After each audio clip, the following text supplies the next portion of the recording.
12 News at 10.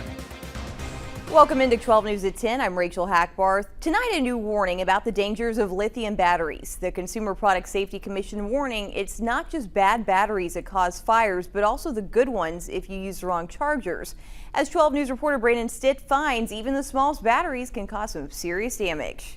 Yeah, Rachel, it was just last night a small lithium-ion battery from a radio started a fire inside the Kansas Star Casino.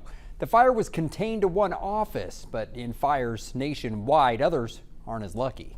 It appears it was a lithium battery explosion. That explosion in an office at the Kansas Star Casino. There's a lot of smoke and they don't know where it's coming from. The fire contained to one office. Luckily, only minor damage. Between 2017 and 2022, the U.S. Consumer Product Safety Commission says there were more than 25,000 cases of lithium-ion batteries catching fire or overheating. 13 people died and another 141 were hurt.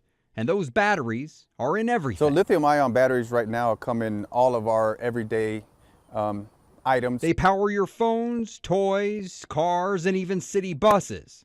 But using the wrong charger could cause those batteries to overheat. Basically what happens is that it just starts exploding. Those individual cells get to a certain point and they start exploding. O'Katie says using a UL-approved battery is best.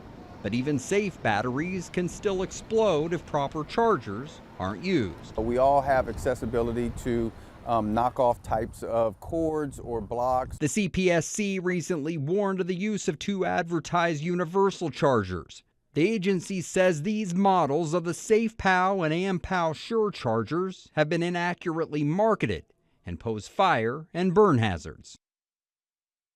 And the CPSC says that they know of 47 reports associated with those chargers, causing over $100,000 in damages. If you have one, they said don't use it and dispose of it properly. Brandon, thank you.